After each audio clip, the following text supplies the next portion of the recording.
For those people who don't know, Ben is an extremely good baker and he used to run his own baking company. So how did you get started with that? Is this thing on? Hi, everyone. Welcome back to the SLC Voice Podcast. I'm your host for this episode, Amanda, and today I'm joined by my friend, Ben. How are you doing today? I'm good. How are you, Amanda? I'm good. So tell us a little bit about yourself. Okay, so my name is Ben. I've been friends with Amanda for 5 or 6 years now. I just started culinary school and I'm enjoying it so far. Things to watch out in the school and the facility, but also getting to know some of my peers and classmates. And then just yesterday I had my first aid training, and then today was the first day in the kitchen, which was pretty interesting. Nice. Yeah, I mean, that's about it. For those people who don't know, Ben is an extremely good baker and he used to run his own baking company. So how did you get started with that?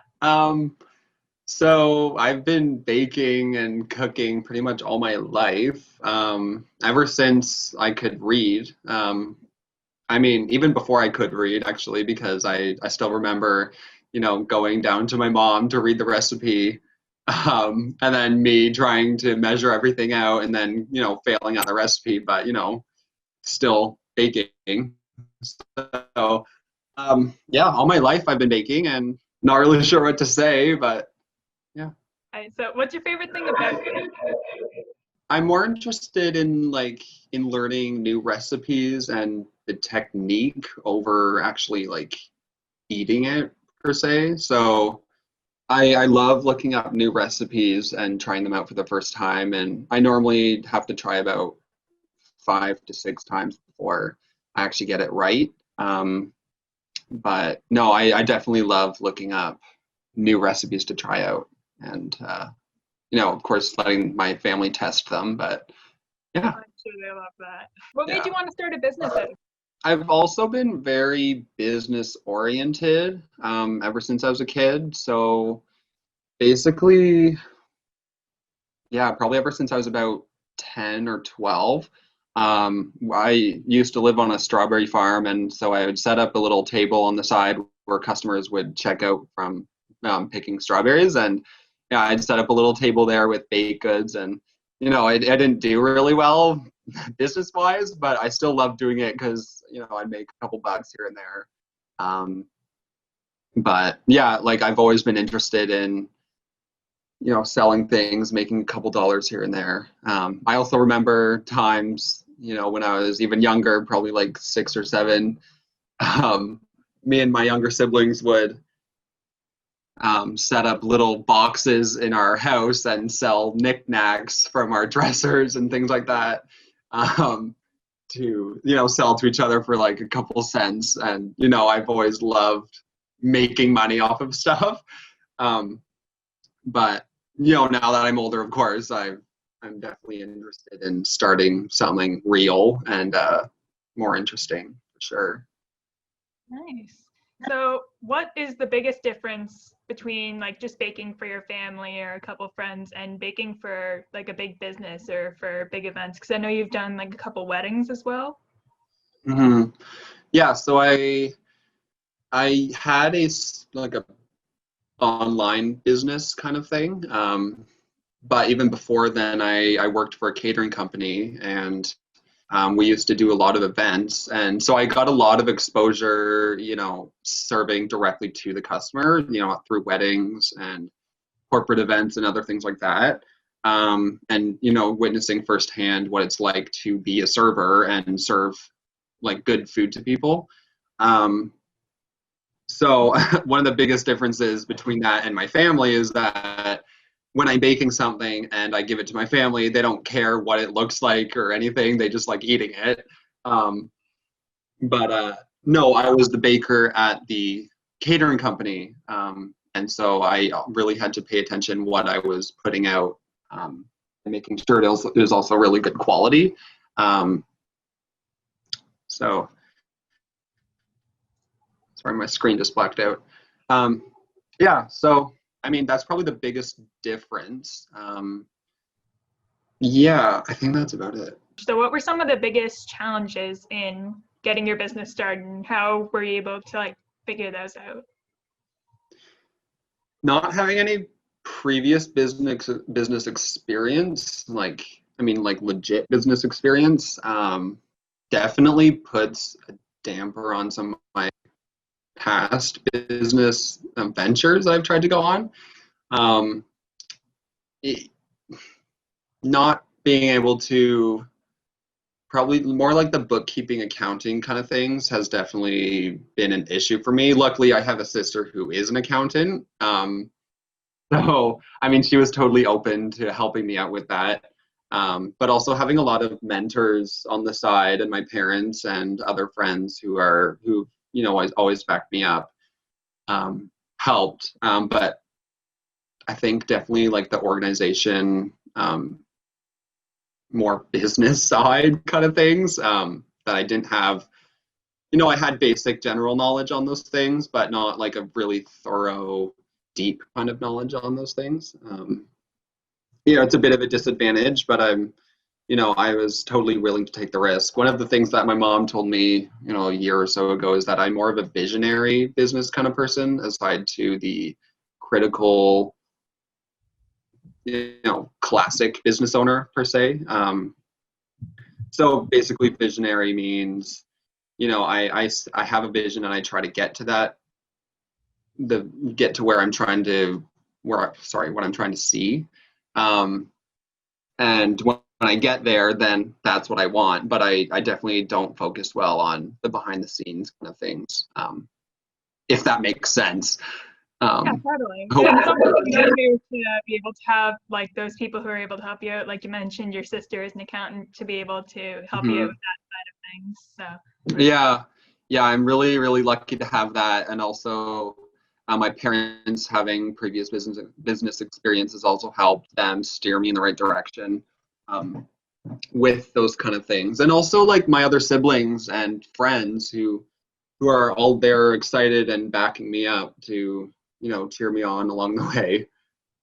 So that's always nice. But I also did end up taking a small business course through Algonquin College, where I could, you know, just learn basic small business skills and things to watch out for and all those things, which really helped. Although I did know a lot of stuff that was in that course, but there was also a lot of stuff that I didn't know, and I'm really glad that I did take that course, even though it was really short and simple.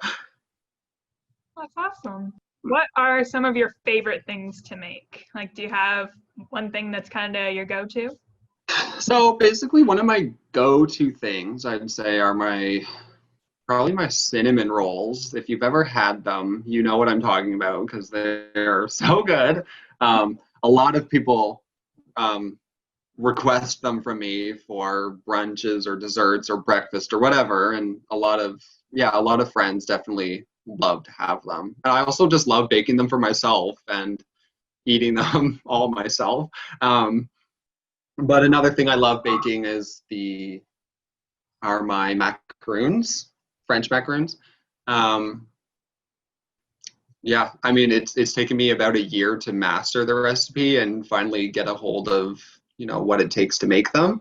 I haven't made them in a while, but I definitely like making those. It's fun. Also, the technique never gets old, which is another thing why I like them. So yeah. So what's your biggest success story? What's the best thing you've ever made? Best thing I've ever made? Depends. Like mastered wise or best thing I've made for public? Yeah, like what's the best thing? Like what's turned out the best for you? Okay. I think mastering the macaroon recipe for sure. It's not easy, but it's also not hard when you finally figure it out. So I think that I like to consider that one of my greatest accomplishments so far. Only because a lot of people I know and people I've sold these things to, almost every single one of them tell me that they've just given up or just haven't bothered making them because there's so many considerations and factors that come into making them outside of the recipe.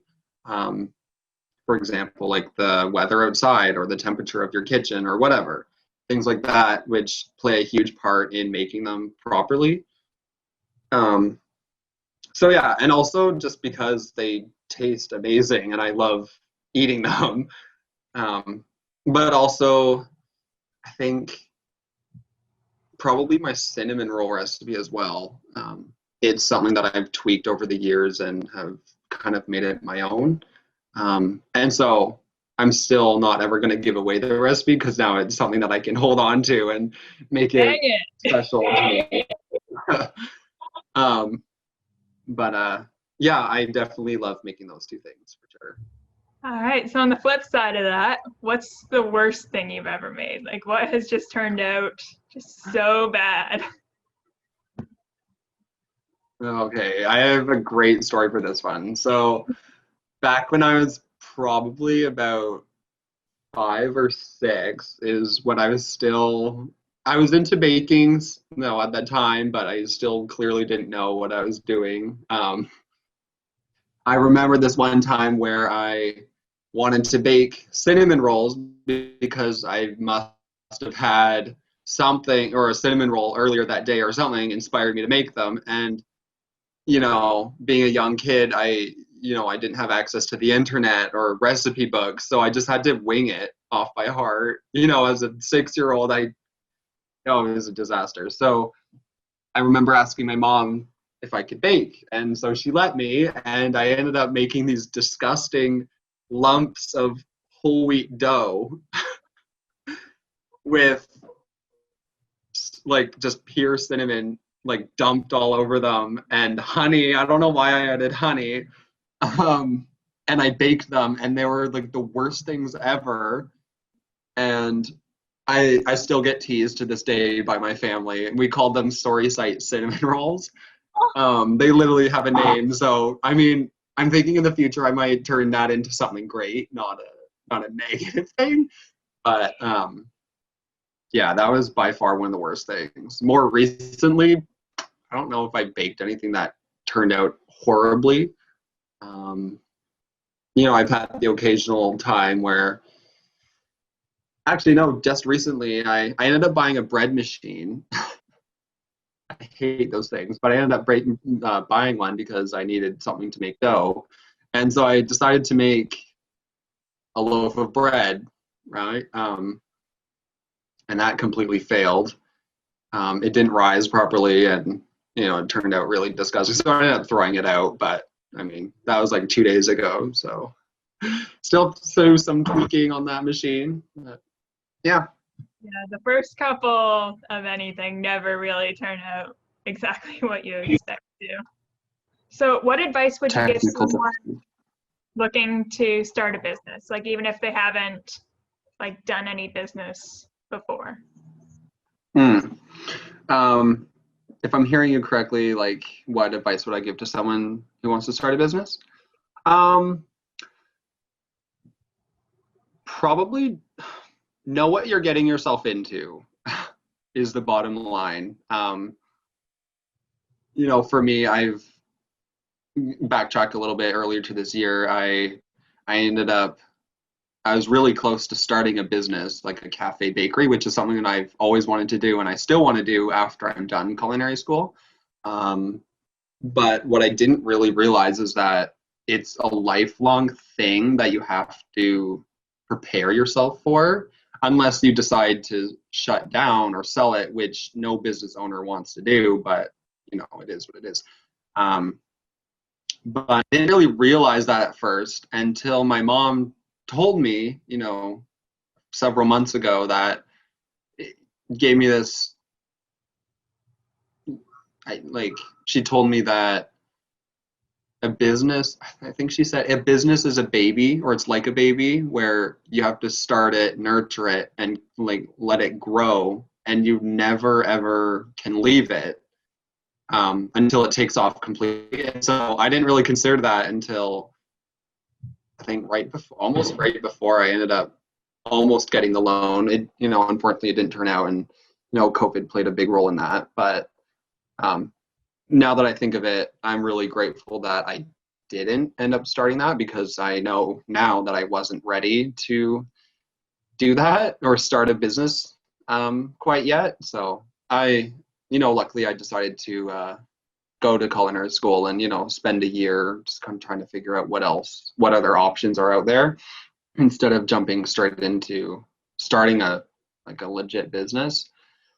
In the future, probably next year or maybe the year after, I'd love to work towards starting something like that again. But as for advice to people who want to start a business, depending on what it is, if it's like a food related, make sure you have all the regulations and the health unit and all those things before you even open your doors, because there's a million things that I didn't know until after I started planning and all that stuff. So do that, but also just don't give up if you do start one, and don't let negative people turn you or make you not want to start one, because every business owner has taken a risk at some point to start their business, whether it was successful or not. So I try to keep that in mind. There are people who have told me, cautioned me with starting a business and all that, but most of the time it's people who have really supported me through this to make my dream come true. But yeah, just don't give up, and don't worry about taking the risk, because you will have to eventually.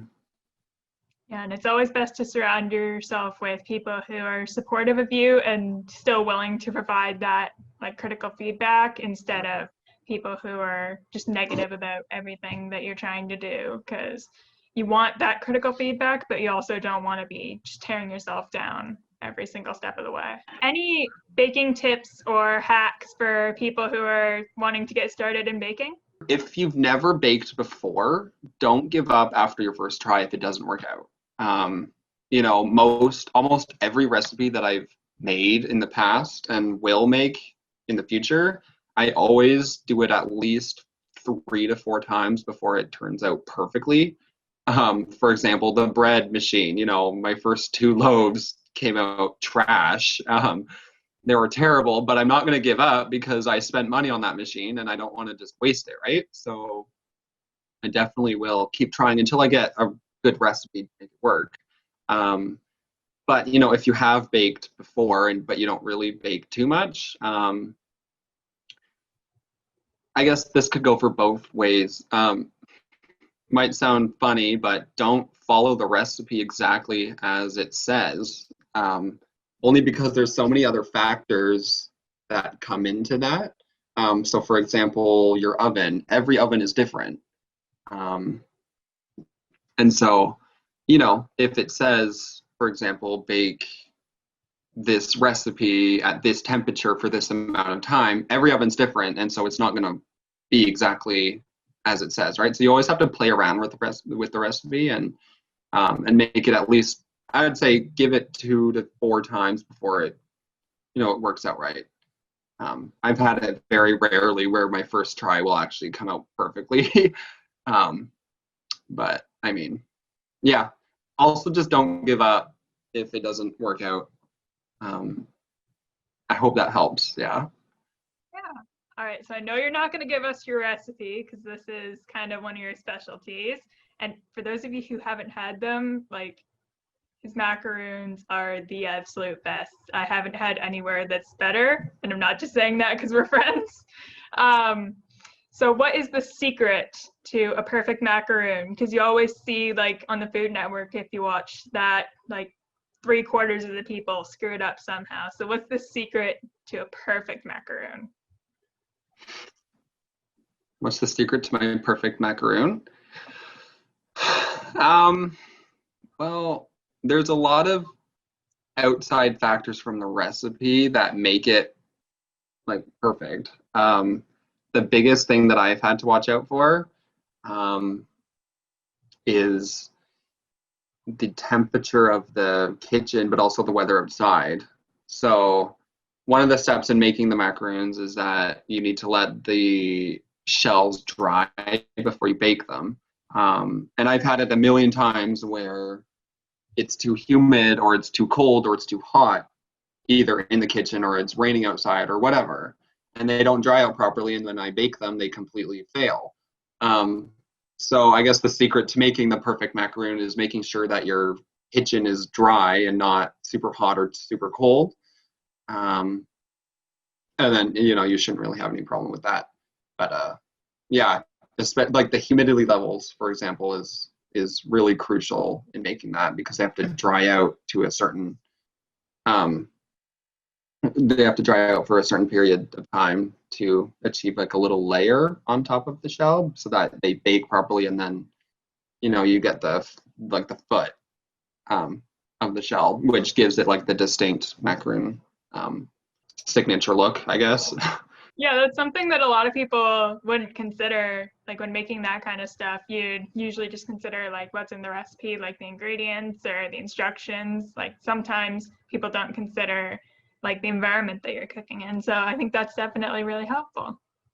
Well, thank you for joining us, Ben. I hope that everyone's enjoyed this episode and learned a little bit about baking and business. So I will see you in a future episode. Don't forget to follow us on social media.